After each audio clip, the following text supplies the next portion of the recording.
This video contains spoilers up to chapter 1131. Viewer discretion is advised. Alright, let's get into it again. Back again. If you know, you know.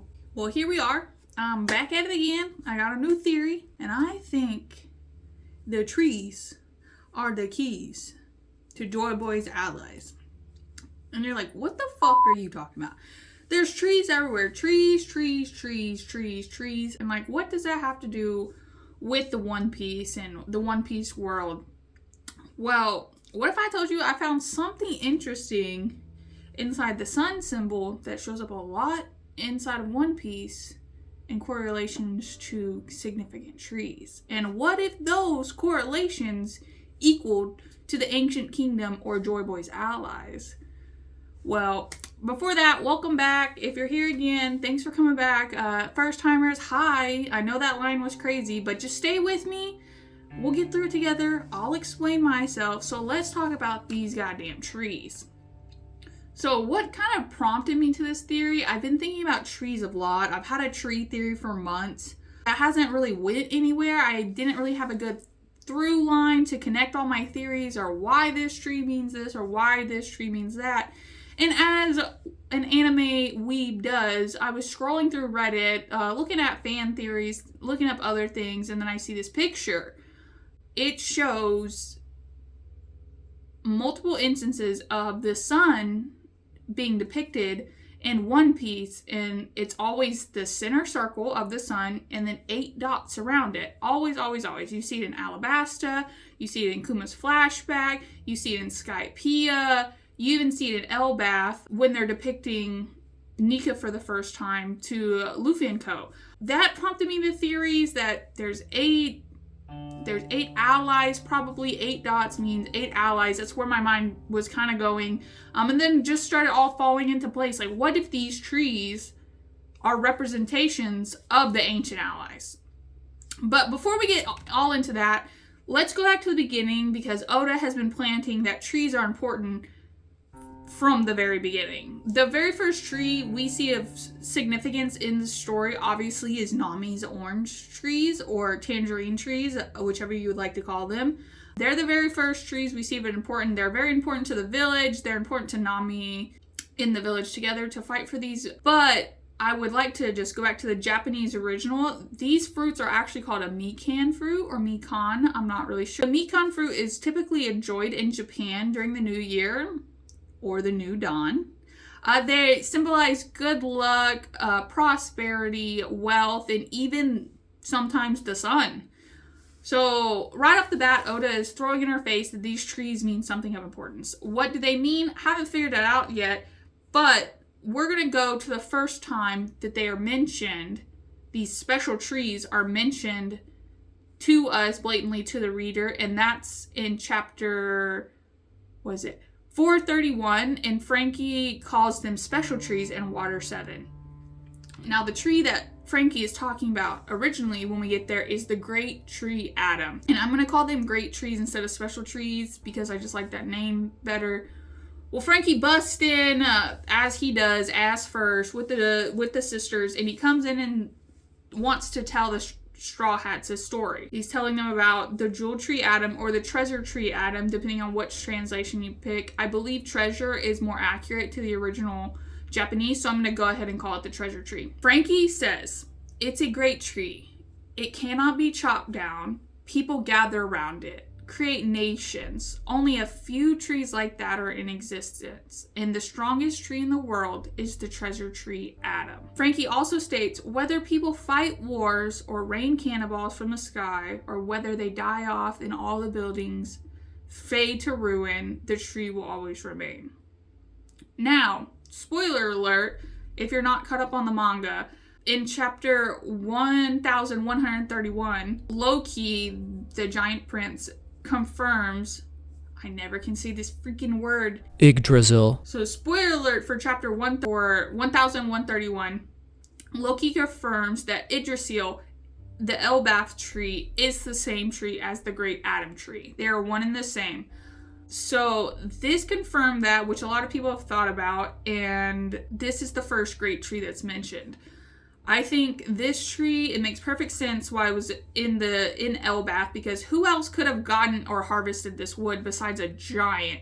I also think at the top of the tree, seen the map, there's the underworld, the sun level, and the astral level.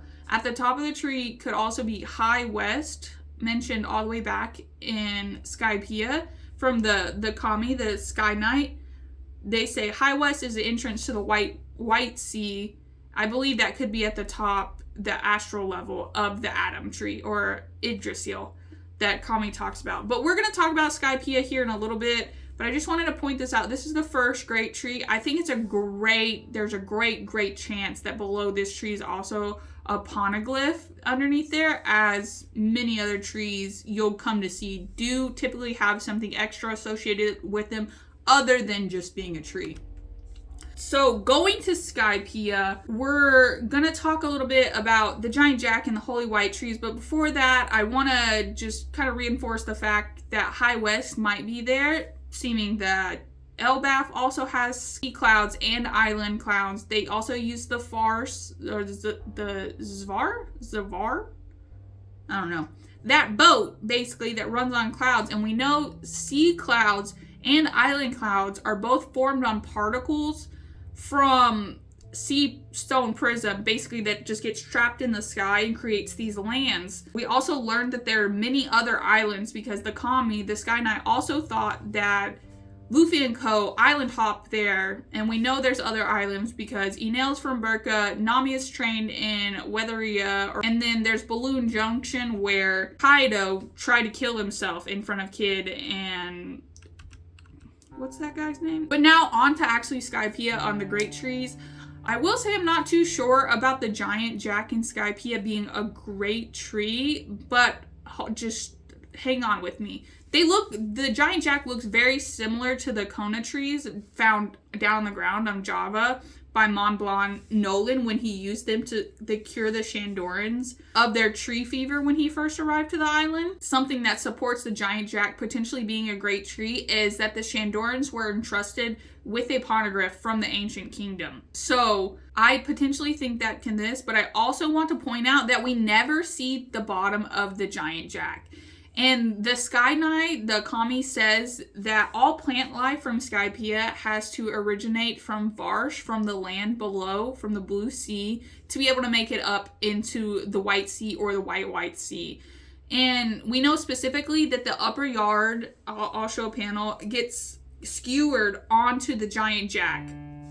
And we also know, based on Sabati, that plant structures don't have a magnetic pull that log poses to point them at. So very well, the Giant Jack could be growing out of the sea floor. And the Emperor Cloud, it gets dark very often there. It's very predictable. It could be kind of spinning around the Giant Jack, which no one can get to because it's just growing out of the bottom of the sea.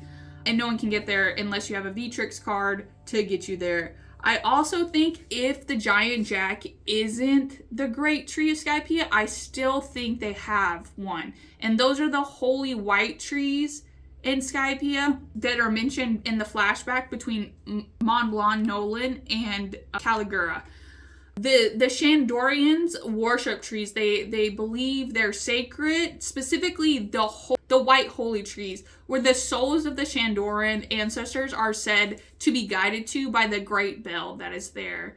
Caligura states that the Shandorans respect their ancestors as if they would the gods. So these trees are seen as godly, as something to be praised upon, something to be taken care of, and something to revere. Unfortunately, at the end of the Skypiea flashback, Mont Blanc Nolan does he purposefully cuts these trees down because they're infected with tree fever, which almost makes Caligura not want to ever be friends with him again until his daughter Muse comes back and says that they had to cut these down for the tree fever that they have. But Caligura, it ends up okay because he said he will forever ring that bell for him.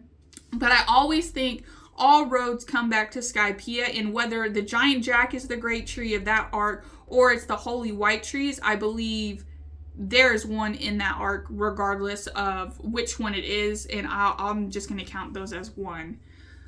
So most people know of these two trees, the giant jack and then the Adam tree. Obviously is a big topic in the arc right now, but I think there are other potential trees that are seen as great trees and are probably signifying that they are allies of the Ancient Kingdom. And one that's in front of me is the Sakura tree or the cherry blossom tree.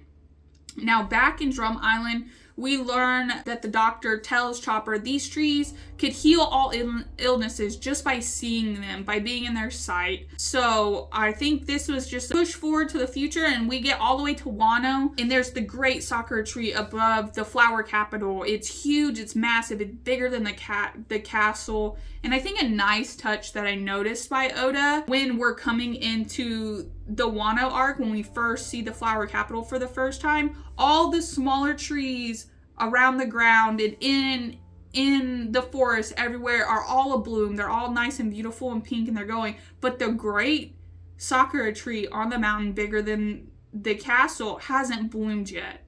It stays unbloomed until we reach the conclusion of the arc, where Kaido and Orochi's reign come to an end, and then the great cherry blossom blooms.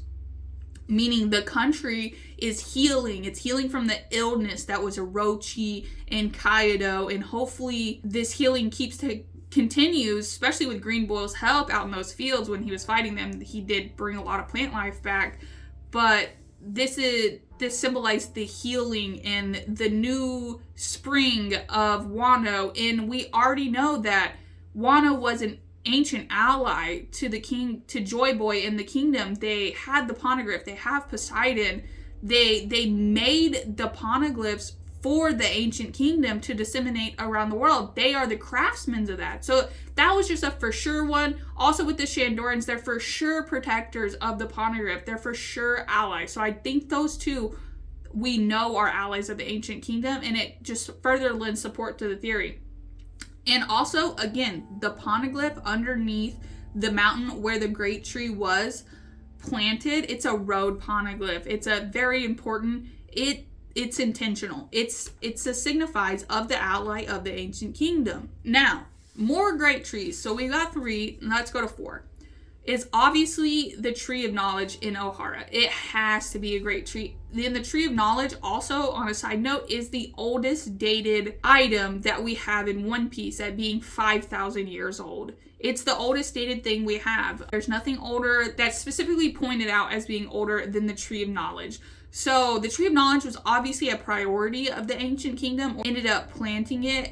It's the oldest thing we can find. It has all these information in it. It's the great story and record keeper of the world. And whoever planted this tree, or whoever did this 5,000 years ago, I think the Ancient Kingdom knew the importance of knowledge and knew it was important to give to the future generations, because the world government actively destroyed 100 years of history, which could have very much helped hundreds of millions of people. I do think the Ancient Kingdom entrusted Ohara with this task, but because as far as we know, there's a poneglyph underneath the Tree of Ohara. We don't know if they picked it up and brought it in, similar to a Big Mom situation, but we know that there's one under there signifying the trust that the Ancient Kingdom has for them to have this type of material entrusted with another piece of the world history in their task. Another tree that was entrusted to a set of people is the whale tree on Zao. Again, this tree is 1,000+ years old. Wanda and co, the Zawans? The Minks. They're called the Minks. And the Minks say they have worshipped this tree for 1,000 years. Something important, the forest around the royal tree is very important to the Minks. They'll protect it dearly. They don't like invaders in it. But this tree is also aboard the back of an apparent Joyboy ally. It has to be a great tree. It's also very unique in the fact that Momonosuke was able to hear the voice of all things getting closer to this tree. I'm not sure if it's similar to like Neptunians, where they have a will of their own and certain people can hear it, but I haven't worked that out, so I'm not going to touch that. But this tree, like I said, is considered sacred to the Minks, probably due to their ancient promise, similar to the Shandorans, where they promised to protect this road poneglyph with their life. And I would like to point out, I've been talking about the sun and the ancient allies. the Kazuki clan crest is there front and center, right over the poneglyph. Again, 8 dots. This is very similar in nature to how the Shandorans worshipped. And it just goes to the point, again, this is an ally. This is someone, it's for the Ancient Kingdom. They weren't for the world government, again, entrusted with the poneglyph. But let's go even further than that. We've named a couple now at this point, but the biggest one is probably the Sunlight Tree Eve. Red Bull break, hold on. The Sunlight Tree Eve is a great, huge, massively important tree. It is the only reason that Fishman Island exists. The Sunlight Tree Eve takes light and air from the surface and gives air and light to those under there, where the roots also breathe in and out oxygen, which allows humans and other creatures besides fishmen to come to Fishman Island. It also goes to note that the Sabati archipelago is the same type of tree as the Sunlight Tree Eve and is probably even a bit of the tree. Now, I do believe, because these trees are similar, I believe that the top of the Sunlight Tree Eve is probably coming up in Imu-sama's garden and goes through the red line itself.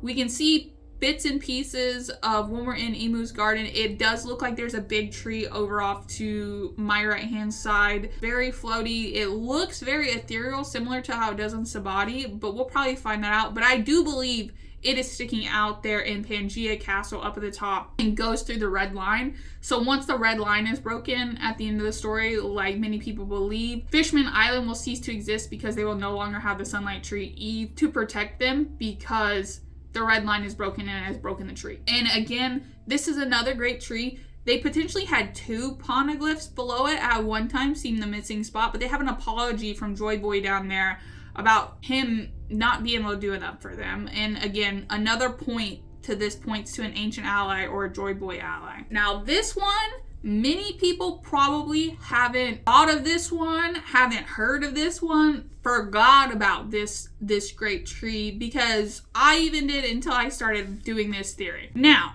do you guys remember where Chopper was at during the 2 years time break? Anyone? I'll let the class answer. No.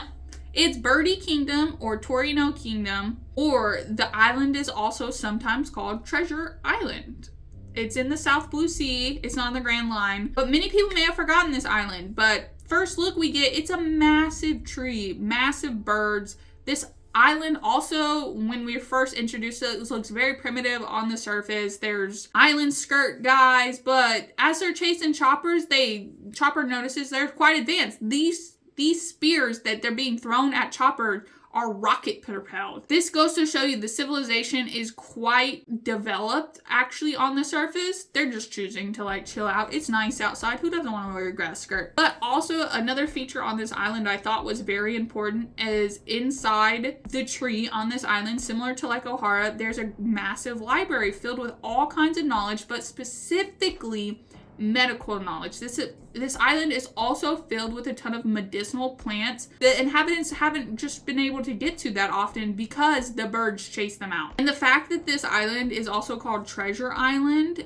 in some translations, for whatever reason, points it out to being significant. And I think the Ancient Kingdom would have known to make this Treasure Island for medicinal purposes a very important island. Because without medicine, civilizations can collapse very fast. And the fact that Chopper is able to pretty much think his way out of anything with his medical knowledge. The fact that Chopper is able to use this medical knowledge he learned during the time skip in crazy ways and heal all sorts of feat. I mean, look at Zoro with the power boosting shot he got from Chopper to go face Kaido. Like, that's a crazy bit of knowledge to keep going on to go for. So I think the Ancient Kingdom knew the importance of medicine and knew the importance of history.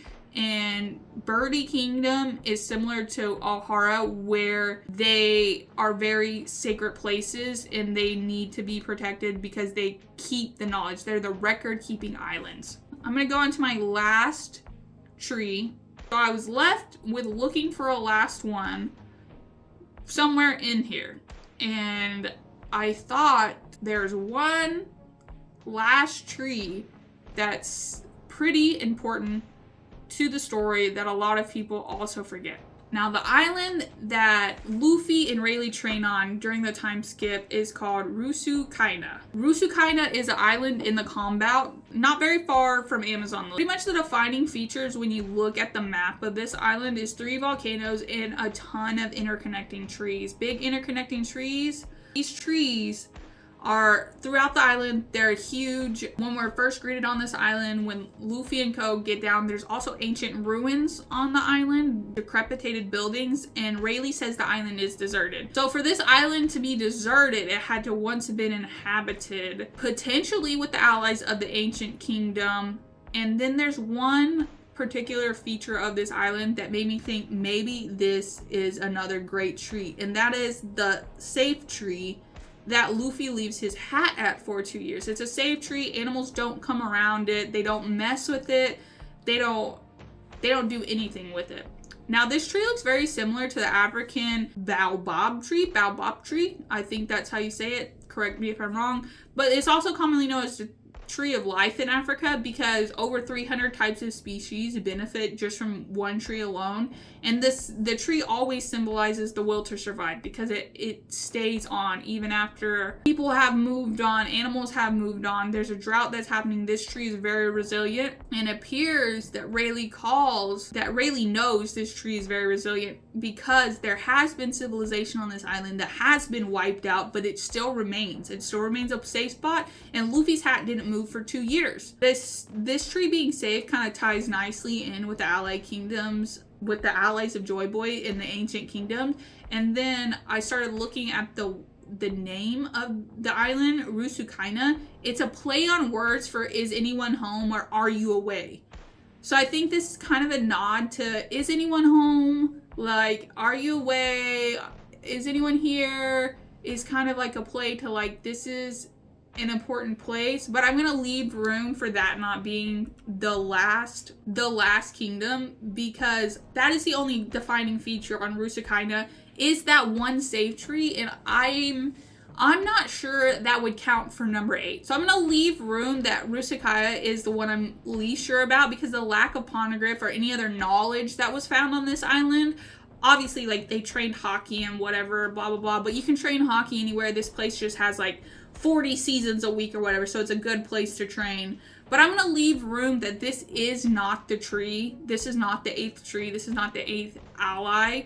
I want to leave room for the betrayer theory that there were 8 allies for the Ancient Kingdom and Joyboy, but one betrayed them and sided with the world government and potentially could have regretted their decision. Someone like Alabasta and the Nefertiti's family. They obviously had some reservations about the newly formed world government, especially the fact that they didn't move to the Holy Land with the rest of the Celestial Dragons. And then, like we see from that Reddit picture I've shown, is the sun on the Alabasta flagships. It's kind of a subtle nod to them being them, but Lily, who Imusama is mad at for some reason, stabs her little picture, Vivi, blah blah blah. She could have been a double agent. She could have joined the world government per Joyboy's order in order to infiltrate and fix it, or she could have changed their mind at a later date. They could have betrayed and then regretted it and then came back to the side.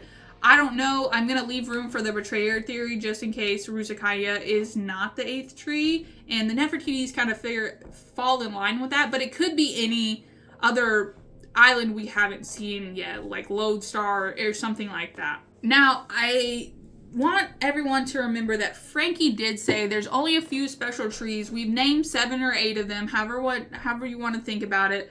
But what if all these trees added up and were part of the original devil fruit tree that was part of the Ancient Kingdom and in Raftal? And I have 2 maybe theories to support this. So this is where Buddha comes in the Greek gods. Now, I'm gonna apologize to all Buddhists and all Greek people who know better than me if I butcher your history. So in the Buddhist religion, Siddhartha Gautama, the Buddha, was known to achieve enlightenment / awakening beneath a Bondi tree after he sat under it for 7 weeks. This tree is located in India. The leaves are said to be heart-shaped, and after this feat by the Buddha, the tree became of great pride to the Buddhists and a great place of pilgrimage. And after he achieved enlightenment, there was said to be a king in the region of where this tree is at who revered the tree and would come very often to visit and just kind of pay his respect to the tree and its original purpose. But soon after, his wife, the queen, became jealous of the tree taking the husband's time and decided to try and poison the sacred tree. But through the tree's resilience, it came back. As time went on, many more enemies of the faith or just fucking haters wanted to chop down this tree, burn it, poison it, rip it away, pull it up, everything like that. And many attempts tried and failed, but eventually they did succeed. But what they didn't know was the caretakers of the trees and the monks of the monasteries were this or that, was saving new saplings from this tree and old branches for the tree to live on again. So this tree lives on. This specific tree became so sacred to the Buddhist religions, pieces of these saplings and these new trees and seeds and cuttings from this tree were eventually given to other temples and monasteries across the globe, from the Asias to the Americas to the Pacific Islands to Europe. And a lot of these relatives of this original tree still live on to this day. So I think Oda might have taken inspiration from this story a bit with the dissemination of the trees and potentially the queen, the spiteful queen, with Queen Imu-sama's. And was this a way for the Ancient Kingdom to share their most precious gift with their allies, was to give them part of this original tree? And like I said, I do think Imu could potentially be the spiteful queen who poisoned the tree and was trying to wreck the kingdom back during the Void Century, because her husband, the king, whoever that may have been, it could have been Joyboy, I'm not one to say, I don't have that theory unlocked, but her husband could have revered this tree and revered the Ancient Kingdom, and she became spiteful and she wanted to knock this tree down, and they probably did. The world government succeeded and they probably did knock this original tree down, but what they didn't know, they didn't cut the roots out. They didn't know this tree had been given to the world, to the allies. And every time I look at the Ancient Kingdom map, it looks like a perfect spot for a tree. But I do want to go to my second theory that may support this and may have been mishmashed with my Buddha theory. We know Oda has taken a lot of Greek inspiration for the namings of the ancient weapons and such, because there's Poseidon, Pluton, and Uranus, which are gods or god derivative names from ancient Greek. So in the Greek tale of their first tree, or the first olive tree that grew, was started between a rivalry between Athena, the goddess of war and wisdom, and Poseidon, the god of the sea, sailor, and horses for some reason. I don't know. His son's Pegasus, so it makes sense.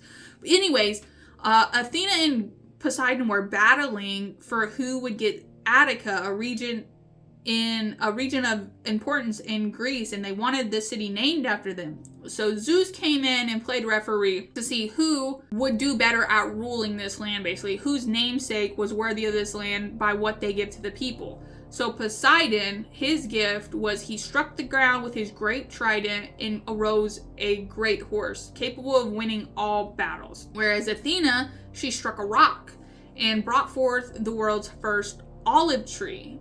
Now, this tree was said to be capable of illuminating the night, dressing wounds, curing diseases, and even offering peace and well-being to all those who cultivated the tree further in the future.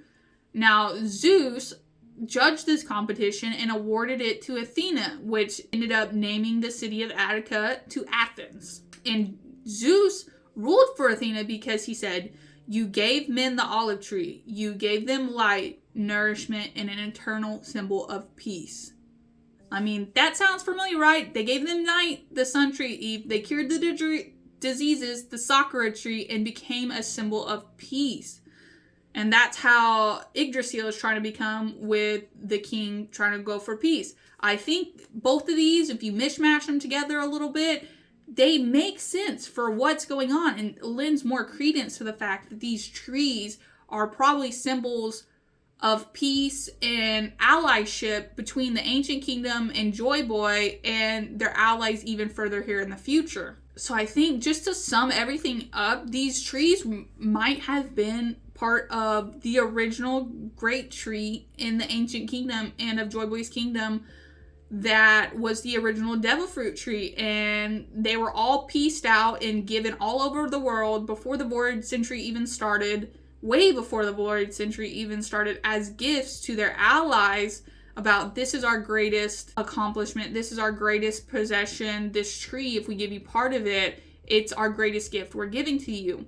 All the allies were also either given an important poneglyph or pieces of information that would have been important to the future, and the original tree can kind of unite them all and tie them together without it being a big sign saying, we're for the Ancient Kingdom, we're for the Ancient Kingdom. They gave them a tree that would mature as symbols of, we're here for you, we're your allies, you can always look to us in the light. I hope that made sense. I hope you guys enjoyed the theory. If you have any theories of your own about who might be the Ancient Kingdom's ally, what the trees even mean, I would love to hear about all the trees of One Piece if you have something for me. If you guys want to like, subscribe, comment down below what you think. I would love to hear your thoughts. Until next time, here's my mandatory cat tax, and ciao, Girl Scout.